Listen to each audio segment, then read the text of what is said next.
Haberdasher Do. Hi, it's Jane from Haberdasher Do. Welcome to week 5 of Sewing Bee Unpicked, which was Art Week. So they had to make clothes inspired by art, and there were some quite amazing things and there were some weird things. And right, so we'll just move on. So the pattern challenge, they had to make a gathered skirt. It didn't seem to have a zip closure, it just seemed to have a hook on a waistband and a large bow. And then to that skirt they had to applique 10 shapes, so they could be all one shape or different shapes, and they were given templates, and they had to do that into a abstract design on the skirt. So the skirt was made of taffeta, which is quite a difficult fabric to work with because it's quite stiff and crinkly. There was no hook and eye, and they had to zigzag the shapes into place. It didn't look like they used any spray glue or anything like that, so that would have made life a little bit easier for them, but they obviously weren't given those tools to use. So they had 4 hours, which I thought was quite a long time, but then a gathered skirt, it is quite difficult to get the gathers nice and even. They had that big bow to make, and putting on the shapes would have taken quite a bit of time, so it had to pin those carefully in place, maybe baste, and then they had to zigzag them. Obviously, if they chose a fairly simple shape like a circle, that's just one continuous edge, or even a square or the leaf, but those who chose sort of flowers and tulips, those edges are going to be a lot harder to stitch on because you've got so many more edges and corners to turn and so many more places where it can go wrong. So there are some things that you can use to help you, things like temporary adhesive spray. This is 505 spray, which quilters use a lot to hold their shapes in place, but it just washes out, so it's really good as a temporary basting glue. You can use a basting pen. This isn't actually a basting pen, it just looks like one because we've run out. They're just like glue stick pens, and again, it's a glue that just washes off. You can use them for holding zips in place if it's a bit tricky to pin, hems, applique shapes, all kinds of things. This is also a similar kind of thing. It's a double-sided sticky tape called Wonder Tape. And then the final thing that you can use is Bonder Web, which is, it's a bit like an interfacing but double-sided. It's kind of this papery. There's a glue side which is slightly rough, and you iron that onto your applique shape, cut out your shape, then you scratch the papery back, peel that off to reveal another glue side, and then you can iron that on to your main fabric. So that is Bonder Web. We sell it by the metre or half metre. So those that did well were Asma and Lizzie. They did nice bright colours, which the judges liked, and the applique shapes were sewn on really well. Also, Vicky did some nice bright colours. Her placement was a little bit off. I think there was a bit of a gap where she could have had a shape.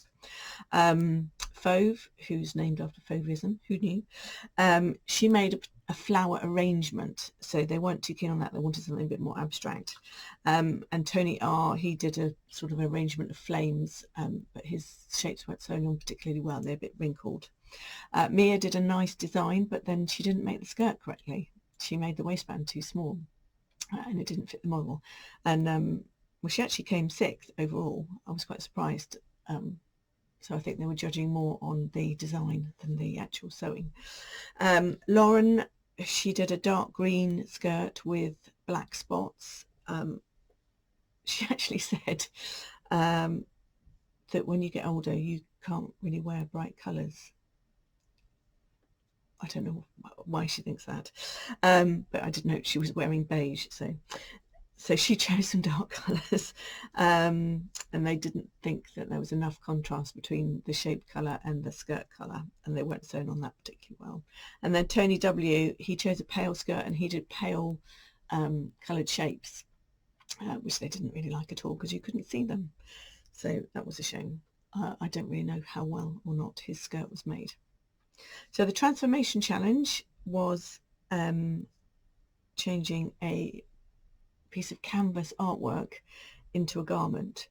So everything was very stiff to work with. Canvas is pretty stiff anyway, and then you got paint on top of that. So it depended which painting that they chose as to how difficult it was to sew. There were some clever designs. So Asma's sculpted peplum with the kind of shaped sleeves, and she used the painting. The front was very clever. And Lauren's sort of armour-plated dress was quite clever. I actually thought Tony W's jacket, which they rated last, was actually quite clever. Had quite a lot of sewing in it. It was quite shaped. The edges were bound. Okay, they weren't done very well, but we're talking 90 minutes to sew canvas paintings. But I don't think Esme liked the colour. But Vicky's top was the worst. It didn't really have a lot of shaping or thought or design that went into that. So I forgot to show you a pattern from the pattern challenge. So I've just found one of a gathered skirt, which is 8066.